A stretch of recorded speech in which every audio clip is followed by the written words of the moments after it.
시편 50편 말씀인데 감사라는 제목이 되겠습니다. 오늘 추수감사 주일로 지키는데 추수감사절은 땡스기빙 데이, 그러니까 미국에서 청교도들이 여호와께서 한 해 동안 베풀어 주신 은혜, 한 해 동안 베풀어 주신 복에 대하여 기뻐하고 즐거워하고 감사하면서 그들에게 이 모든 필요와 쓸 것을 채우시고 날마다 순간순간마다 일용할 양식으로 채우시고 삶의 순간순간마다 눈동자처럼 지켜주시고 보호해주시고 또 죄 장중에 품어주시고 또 그들의 생명을 지켜주시고 건강 주시고 무엇보다도 금보다도 귀하고 소중한 믿음 주심에 감사해서 한 해 동안 농사하고 수확한 이후에 그 필요와 쓸 것, 일용할 양식을 주신 그 여호와께 대하여 감사하는 그런 예배가 추수감사절이 되겠습니다.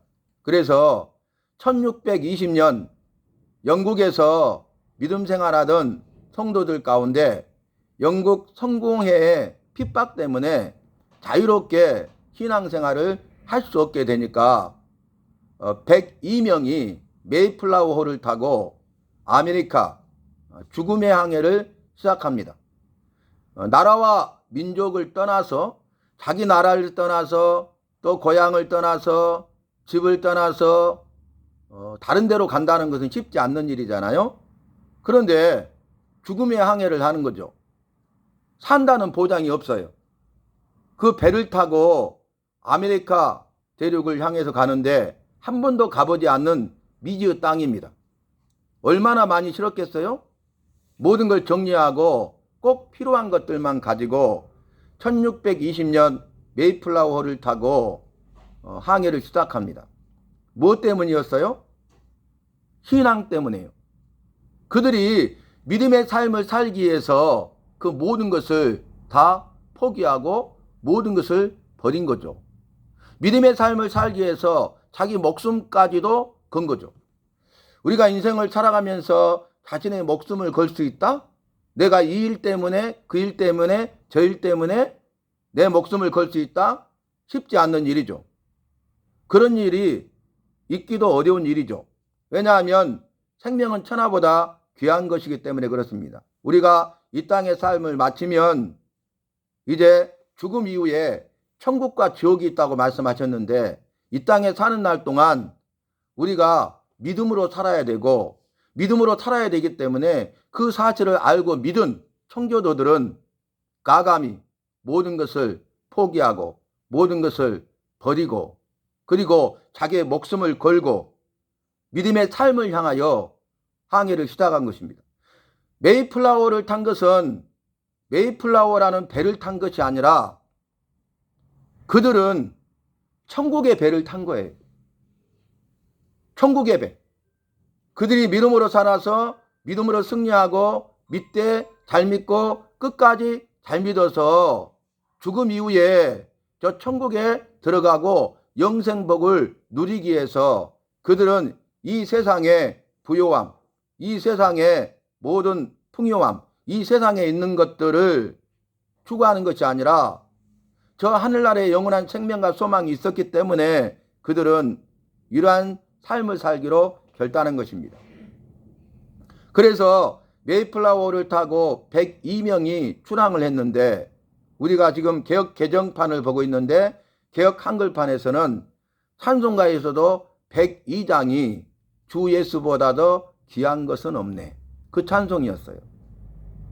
왜냐하면 102명이 메이플라워를 탔어요. 그리고 그들이 와서 도착했는데 아무것도 없죠. 메마르고 거칠고 황량하고 그리고 이제 너무나 삭막하고 그리고 그곳에 적응해서 살기가 너무나 어려운 지역. 아무도 없죠. 그 원주민들 누굽니까? 인디안들만 있을 뿐이에요. 그런데 도착했는데 혹독한 겨울이어서 그 맹추위와 그 풍토병으로 인해서 반수 이상이 죽습니다. 그러니까 이제 매사추세츠주 플리머스 항에 도착했는데, 도착했더니 그것이 천국이고, 도착했더니 행복이 아니라, 불행 끝 행복 시작이 아니라 또 다른 불행이 그들을 기다리고 있었는데, 혹독한 추위, 그리고 먹을 것이 없죠. 그리고 풍토병, 괴질이 퍼져가지고 죽었어요. 그렇다면 세상적으로 본다면 어리석은 일이죠. 그 믿음이 뭐기에 그 모든 걸 포기하고 죽음의 항해를 견디고 결국 아메리카 대륙에 도착했는데 죽었구나. 그런데 이 땅의 삶이 소망이라면 그렇죠. 그러나 저 천국의 영원한 생명과 소망이 있기 때문에 이들은 기꺼이 믿음의 삶을 택했고 기꺼이 죽음을 받아들였어요. 여러분, 죽을 때 우리의 모습이 중요하잖아요. 죽을 때 우리가 기쁘고 즐겁고 감사함으로 주님의 품에 안길 수 있기를 바랍니다. 죽음을 두려워하지 마시기 바랍니다. 죽음은 또 다른 시작이라고 이미 말씀드렸어요.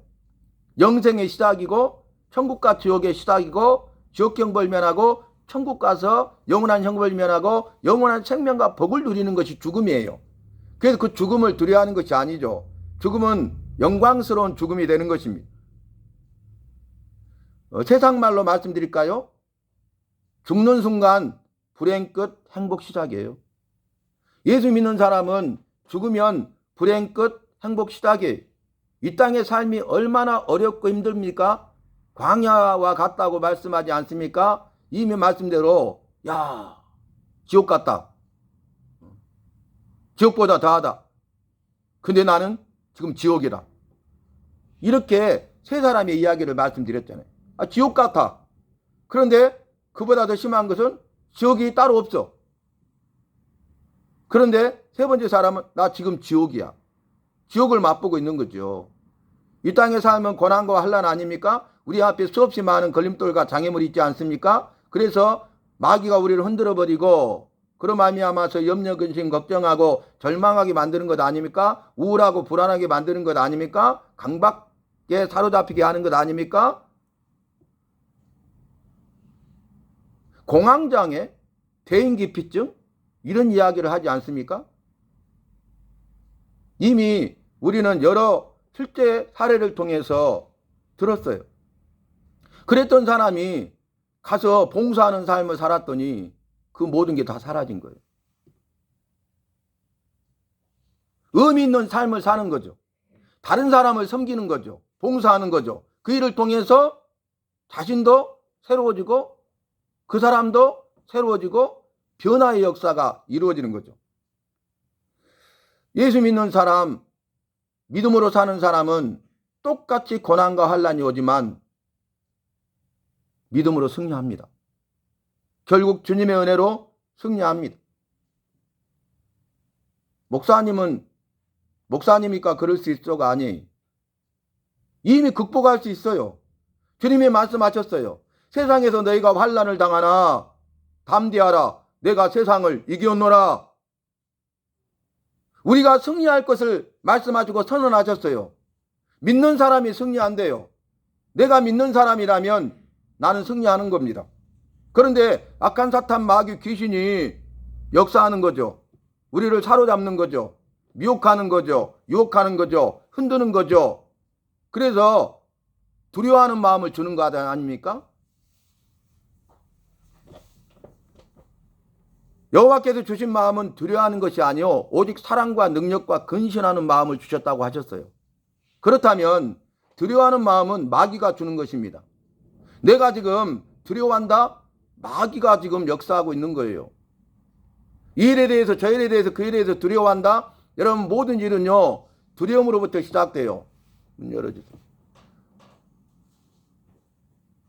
두려워하잖아요. 그러면 염려, 근심, 걱정합니다. 믿는 사람이나 믿지 않는 사람이나 내가 감당하기 어려운 고난과 환난이 다가오면은 두려워해요. 그래서 모세의 시종이었던 여호수아도 모세의 뒤를 이어서 이스라엘 백성을 인도할 후계자로 이렇게 세웠는데 후계자가 됐음에도 불구하고 그 여호수아가 어떻게 합니까? 두려워하는 거예요. 놀라고 막 떨고 있는 거예요. 붙잡혀 있는 거죠. 그 사명 감당하지 못하도록. 그러니까 여호와께서 그걸 보시고 두려워하지 말라, 놀라지 말라, 떨지 말라. 우리 주님은 두려워하게 하거나 놀라게 하거나 떨게 하시는 분이 아니다 그 말이. 악한 사탄 마귀 귀신이 주님이 나에게 맡기신 그 사명을 감당하지 못하도록, 주님이 예비하시고 약속하시고 주마하신 은혜와 복과 생명을 누리지 못하도록 두려운 마음을 불어넣어줘서 두려워하고 놀라고 떨게 한다는 거예요. 그런데 두려워하지 말라, 놀라지 말라, 떨지 말라, 내가 너와 함께하리라. 여호와께서 함께 하시는데 두려워할 수 있습니까? 놀랍니까? 떱니까? 두려워하는 자들이, 놀라는 자들이, 떠는 자들이 여호와께서 함께 하시고 여호와께서 함께 하심을 알고 믿게 되면은 용기 백배하게 되는 것입니다. 그래서 그 다음에 뭐라 하겠어요? 두려워하지 말라, 놀라지 말라, 떨지 말라, 마음을 강하게 하고 담대히 하라. 우리 주님이 원하시는 것은 뭐예요?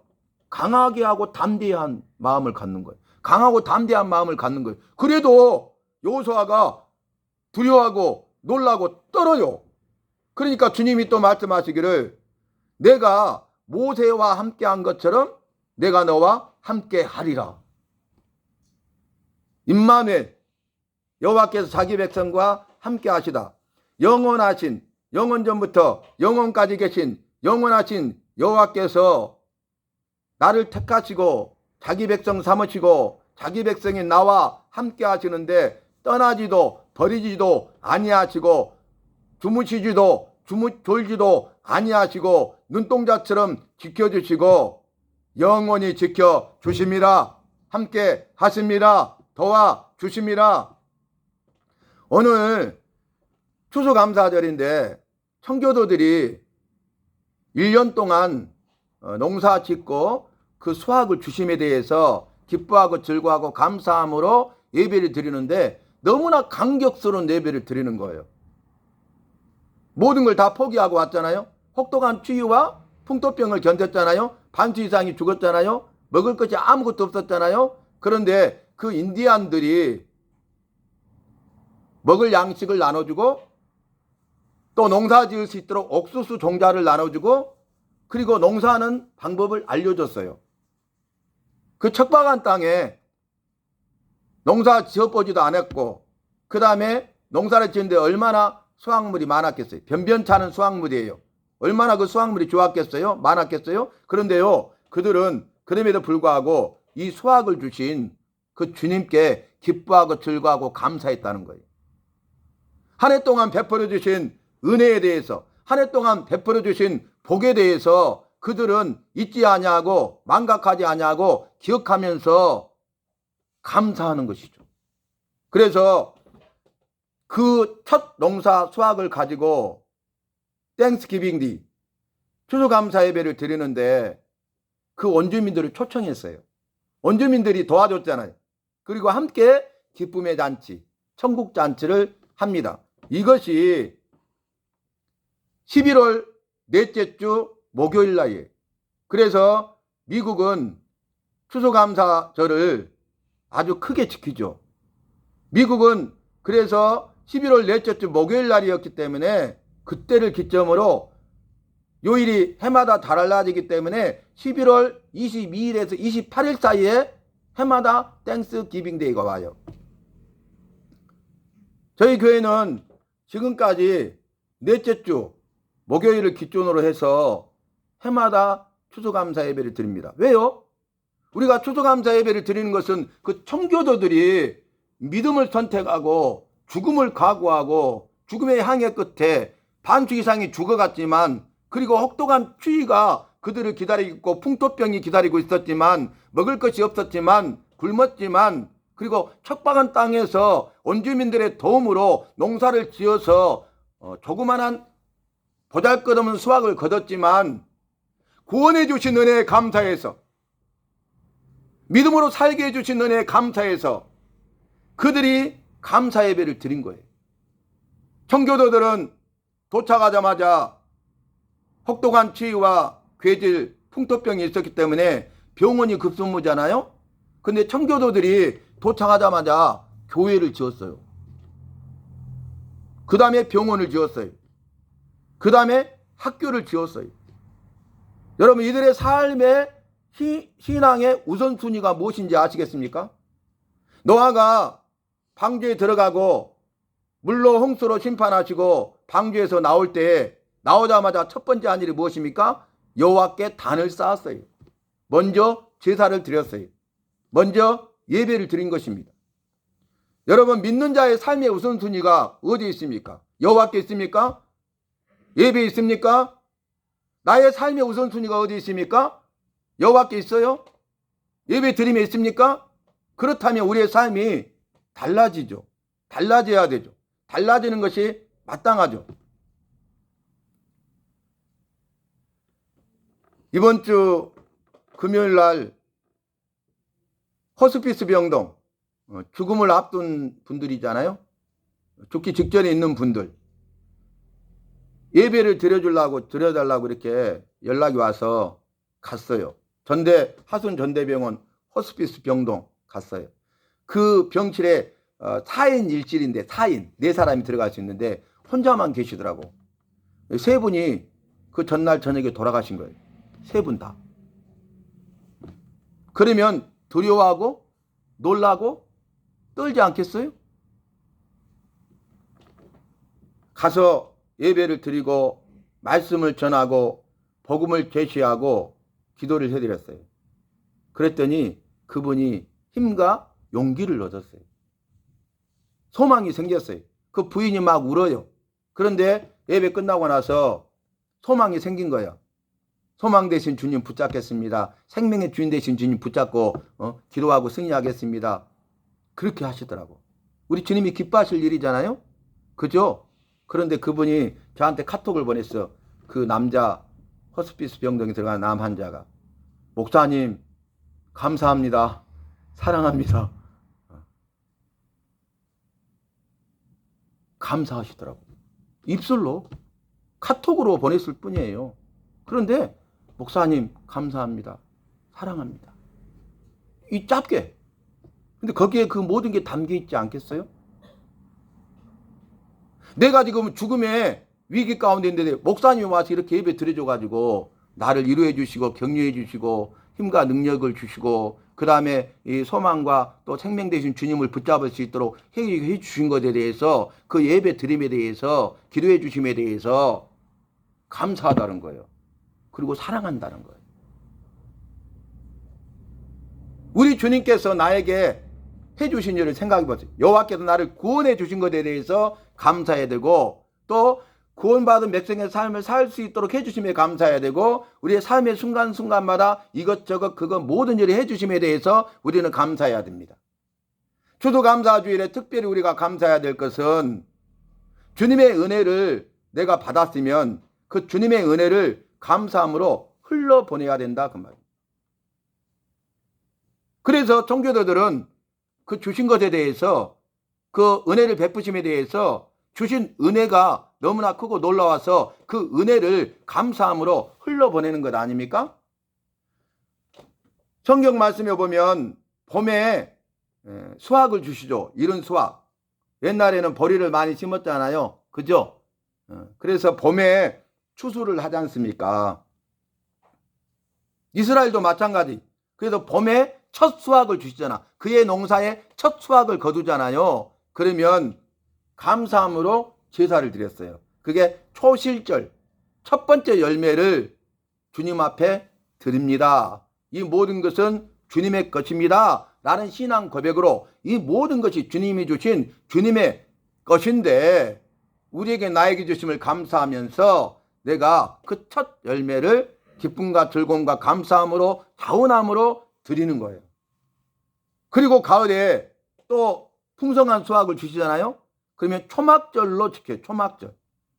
가을에 또 풍성한 열매를 주시면 그 열매 주심에 대해서 여호와께 감사하는 것입니다. 여러분, 오늘 감사로 제사를 드리는 자가 나를 영화롭게 하나니 이렇게 말씀하셨어요. 감사함으로 예배 드려야 된다 그 말입니다. 감사로 예배 드리는 자가 여호와를 영화롭게 한다 그 말입니다. 예배하는 자가 있느냐 찾으세요. 그 예배하는 자들이 어떻게 예배하느냐 보세요. 우리는 예배하는 자가 돼야 되고 예배할 때 감사로 예배해야 돼. 감사함으로 예배할 때에 우리 여호와의 이름을 영화롭게 하는 것입니다. 감사는 뭔지 아십니까? 그 사람이 나에게 해준 일에 대해서 너무나 고마워서 그 고마움을 인사로 표현하는 게 감사예요. 우리 그런 거 있잖아요. 나에게 이런 일을 해주셔서 너무너무 감사해요. 약소하지만 제 마음과 정성이 담긴 것이기 때문에 받으세요. 선물 드리잖아요. 이거 뇌물이 절대 아닙니다. 여러분, 뇌물과 선물은 전혀 달라요. 비록 적은 것이라 할지라도 그 사람이 나에게 해준 일에 대해서 너무나 고마워서 그냥 있을 수가 없어서 비록 보잘것없는 것이라 할지라도 내가 마음을 담아서 이렇게 선물로 드립니다. 이게 감사라니까요, 여러분. 여호와께서 우리에게 행하신 일이 너무나 많잖아요. 날 구원해 주신 것만 해도 감사합니다. 나 같은 죄인을 구원해 주신 것만 해도 감사하잖아요. 지옥 형벌 면하게 하신 것만 해도 감사하잖아요. 나 같은 죄인이 자격도 없는데 천국 들어가게 하시니 감사하고 영원한 생명과 복을 약속하셨으니 감사하고 삶의 순간순간마다 함께 하시고 힘과 능력과 도움이 되시니 감사하고 이 문제 저 문제 그 문제를 해결해 주시고 영육 간의 모든 문제를 해결해 주시고 기쁨과 즐거움을 주시고 평안과 기쁨을 주시고 때를 따라 돕는 은혜를 베풀어 주시고 평강의 평강으로 지켜주시니 얼마나 감사해요. 그래서 감사로 제사를 드리는 자가 나를 영화롭게 한다. 영화는 뭐냐면은 그 사람의 이름을 드러내서 빛나게 해준다. 이게 영화예요. 우리는 감사함으로 예배를 드릴 때에 감사함으로 예배를 드리면 여호와의 이름이 빛나게 됩니다. 오늘 예배 시간이 그거예요. 우리는 예배는 여호와께 드리는 시간이에요. 여호와께 집중하는 시간이에요. 여호와만 영광을 받으셔야 돼. 여호와의 이름을 빛나게 하는 시간입니다. 사람을 빛나게 하는 것이 아니. 우리가 이 예배 가운데 우리가 막 기뻐하고 즐거워하고 감사하는 것은 부수적인 거예요. 우리가 위로를 받고 격려를 받고 위로하고 격려하는 것은 그 다음 일이에요. 이 예배의 포커스는 오직 여호와께 있는 것입니다. 여호와를 섬기는 시간이 예배예요. 서비스 아시죠? 예배는 서비스라니까. 여호와께 서비스, 여호와를 봉사하고 여호와를 섬기는 시간이, 그래서 이 예배 시간이 중요한 것입니다.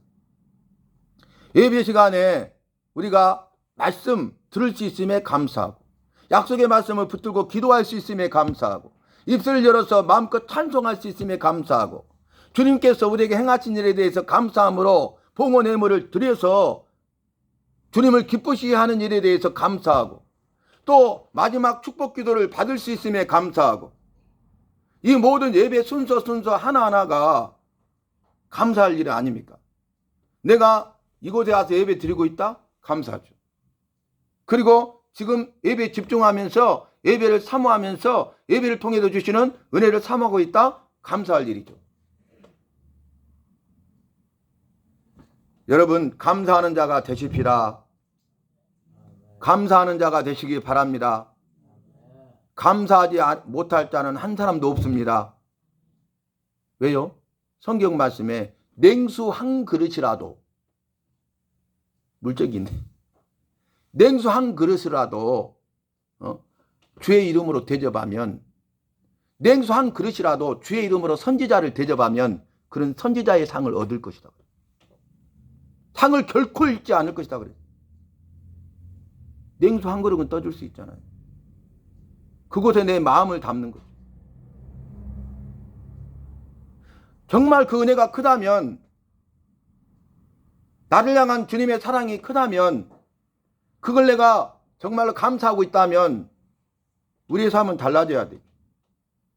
세상 것들에 대해서는 우리가 마음껏 하면서, 나를 위해서는 마음껏 하면서, 주를 위해서는, 죄송합니다, 꽝 아니에요, 꽝. 남편을 위해서는, 아내를 위해서는, 자녀들을 위해서는, 가정을 위해서는, 세상 것들의 즐거움을 위해서는, 다른 사람을 위해서는. 그런데 나는 주님께는 어떻게 하고 있냐고요.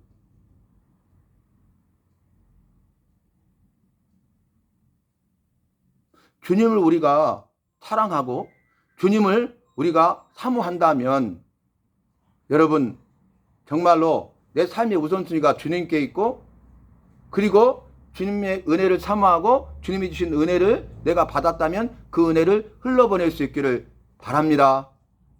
오늘 말씀에 그 말씀 앞에 여호와를 잊어버린 너희여, 여호와를 잊어버렸어. 그러니까 내가 너희를 찢으리니 건질 자가 없으리라. 이 말씀이 바로 앞에 단락이에요. 여러분 아삽의 시편인데요, 아니 시편 50편 가운데 가장 중요한 결론의 말씀이 22절과 23절이고 이것이 두 절이 한 단락이에요. 결론이면서 한 단락이에요.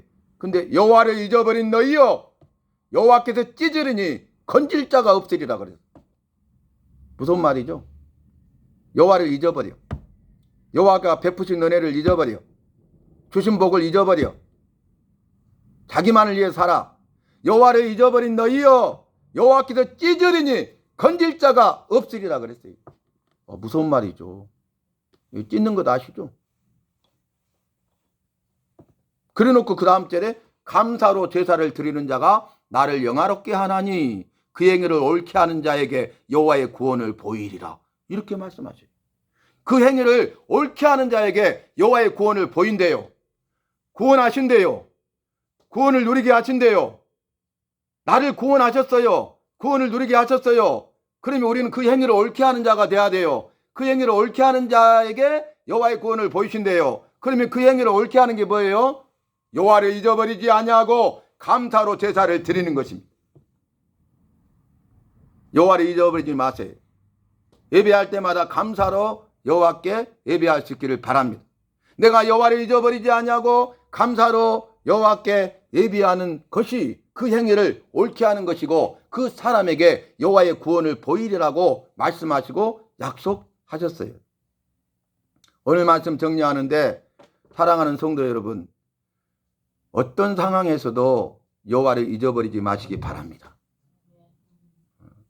죽음의 순간까지도 여호와를 잊어버리지 마시기 바랍니다. 그리고 어떤 상황에서도 감사로 예배를 드리십시다. 죽는 순간까지 감사로 예배를 드리십시다. 우리 주님께서 그것을 기뻐하셔요. 그걸 원하셔요. 그 어스피스 병동에 있는 그분은 그 예배가 마지막일 수도 있어요.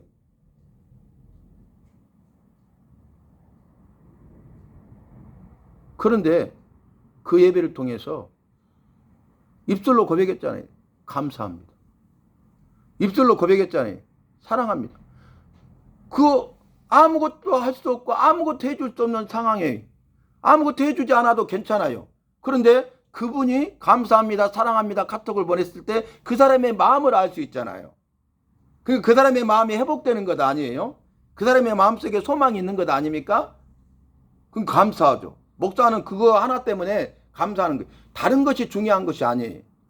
이 영혼을 주님께서 사랑하셔서 예배 드리고자 하는 갈급한 마음을 주시고 나를 보내셨구나. 예배를 통해서 주님께서 소망을 주시고 생명의 주인 되심을 깨달아 알게 하시고 주님만 전적으로 의지하게 했구나. 그래서 죽음의 위기 가운데 원망하고 불평불만할 수 있는데 예배를 통해서 회복되어서 감사하고 있구나. 또 있는 힘을 다해서 사랑한다고 고백하고 있구나. 나하고 어떤 깊은 관계 있는 것도 아니잖아요. 깊은 관계가 있으면 사랑합니다 말할 수 있잖아요. 그런데 용기 내서 목사님 감사합니다, 사랑합니다 했다는 것은 회복의 역사죠. 암이 낫고 안 낫고는 그 둘째 문제고 살고 죽는 건 그 둘째 문제고 언젠가는 우리는 죽거든요. 질병으로 죽든지 사고로 죽든지 자연사로 죽든지 죽는 모양만 다를 뿐이지 죽거든요. 근데 죽음 이후의 삶이 중요하잖아요. 근데 그분은 이제 그 예배를 통해서 확실히 구원의 확신을 가지고 그 예배를 통해서 그는 먼저 주님께 감사하고 주님 사랑합니다 고백하지 않았을까요? 주님 감사합니다. 주님 사랑합니다. 이 고백을 한 다음에 나를 위해서 예배 드려주신 그 목사님 생각하면서 카톡으로 목사님 감사합니다. 목사님 사랑합니다. 이렇게 보낸 것 아니겠어요? 사랑하는 성도 여러분, 한 해가 얼마 남지 않았어요. 남은 한 해도 우리는 감사하는 성도가 됩시다. 감사로 예배를 드리십시다. 그래서 여호와의 이름을 빛나게 하십시다. 그래서 여호와의 구원이 임하여서 나를 죽음에서 구원하실 뿐만 아니라 삶의 순간순간 여러 가지 문제 가운데 나를 구원하시는 그 여호와의 구원을 보고 여호와의 구원의 은혜를 누릴 수 있는 저와 여러분이 되시기를 예수님의 이름으로 마음껏 축복합니다.